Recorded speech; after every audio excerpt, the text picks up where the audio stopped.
All right, welcome back. It's time for another quick little news of the day video here for you guys. A sort of continuation of my last news video, which I actually only uploaded a few hours ago, which if you haven't seen that, you might want to check it out just because we're going to be talking a little bit more about some of the things I touched on in that video. So for more context, feel free to check that out. But if you don't want to do that, the link in the description has the sources to everything I talk about in this video. If you're at all curious about that and want more context, you can check that out down there, as well as the link to our Discord. Feel free to join that, top link in the description.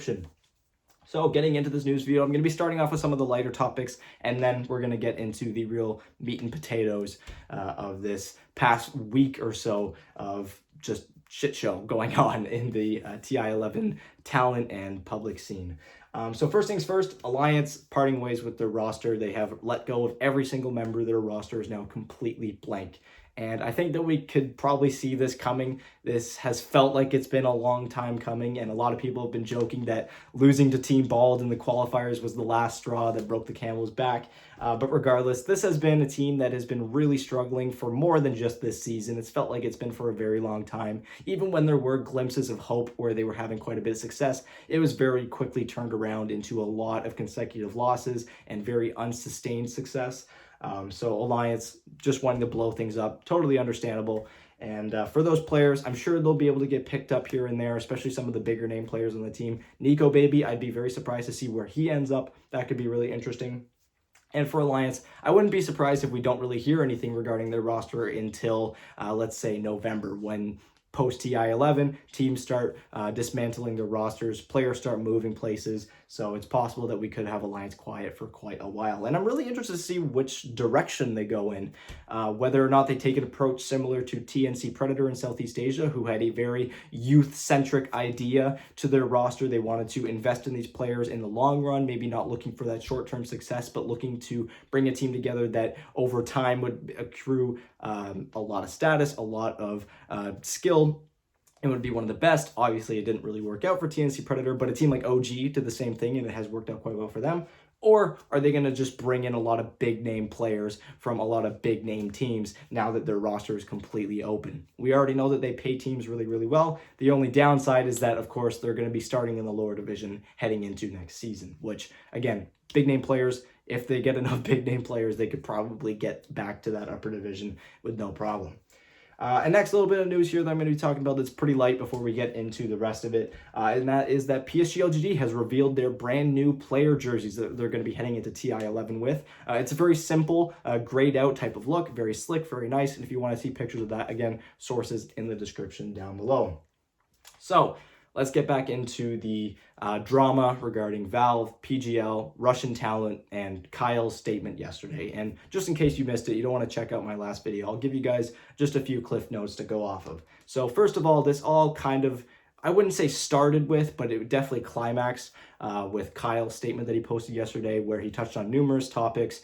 First of all, talking about how it's very strange that TI11 talent are going to be broadcasting from a separate location. And not only that, but the separate location is about 8 hours behind. So they're going to have to work very absurd hours in the middle of the night to make this production happen, which is very, very odd. But because that is going to be happening in Norway as opposed to in Singapore, where the tournament's actually going to be taking place, Russian talent are actually getting denied access to entry into Norway due to the ongoing conflict with Russia and Ukraine. And so to accommodate for this, PGL has seen it fit to place the Russian talent in a broadcasting booth in Kazakhstan, which makes sense. Obviously, they can't get into Norway, so move them somewhere else.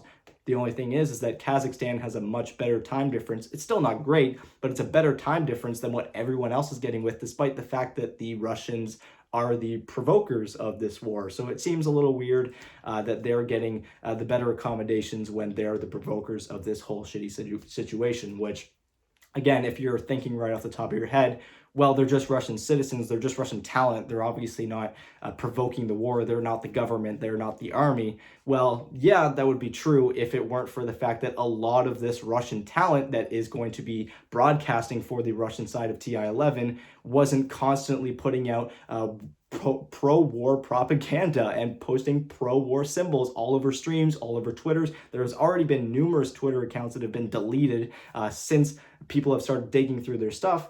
And it just makes it seem like, why are we even accommodating these guys at all? Why are there so many Russians this year in comparison to previous years, where usually it was a 50-50 split between Ukrainian and Russian talent that were taking a part of the Russian language streams?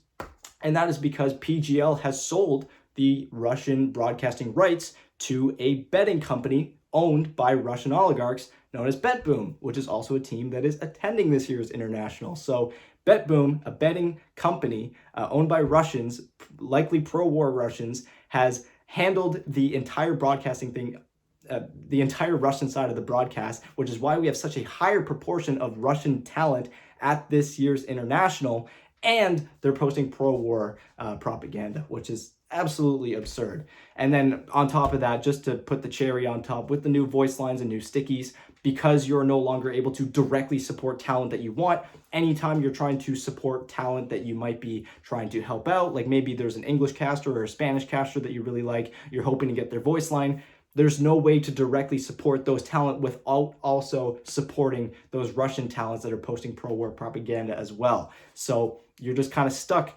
And not only that, but also people that are trying to buy those voice lines are also getting shafted heavily by the fact that you're not even guaranteed to get what you actually want, because it's a whole gambling system. So this whole thing has been just an absolute shit show on the side of not only Valve, but PGL as well. And it is just climaxed into this huge scenario where everyone is just pissed off and no one is taking any sort of action. No one is really doing anything. No one's taking the blame for this. Valve are quiet as they always are, despite the fact that they're always trying to talk about how transparent they are. We have not heard a single thing.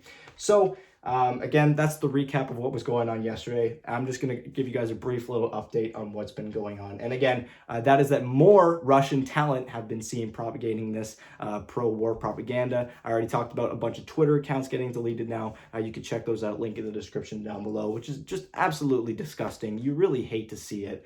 And finally, Havos, of course, famous player, one of the first players to ever get into the Dota 2 Pro scene. He was a TI1 winner back with Na'Vi, famous Ukrainian player as well. And he was openly talking about how boycotting isn't even really an option for Ukraine right now, because they're just so heavy-handed in the Russian control of this side of the broadcasting that if they boycott, they don't even have enough people in that to make a substantial enough dent into the production side of things. But also, they would just be hurting themselves. They wouldn't be making any money themselves by stepping out, and they would still be able to run the thing without any of the Ukrainians attending. So he's just kind of in this shitty situation where he has to deal with it because there's just no real alternative for him, which feels absolutely terrible that he's going to be having to cast alongside people that are pro-war against his home country. And of course, we also had another statement from the co-CEO of Team Liquid, who was basically in agreement with Kyle and calling out Valve and PGL and this whole bullshittery. So yeah, anyways, that's the development from now. Shitty situation. Valve is not taking any accountability. PGL is just shitting the bed as usual. People hate them for this reason, but also it's felt like it's been so long that people have hated them, and yet Valve constantly hires them. Yeah, it's great. So anyways, thank you guys so much for watching. This has been another very depressing episode of News of the Day, part 2 for September 30th. It's just, in general, not been a great week for Dota in the pro scene, but here's to improvement, here's to things getting better, here's to not selling out to fucking betting companies. Not only that, but betting companies owned by Russian oligarchs who are pro-war. Anyways, thank you for watching. In case you've missed any of my team previews that I've done for TI11, feel free to check those out on my channel, and I'll talk to you guys later. Bye.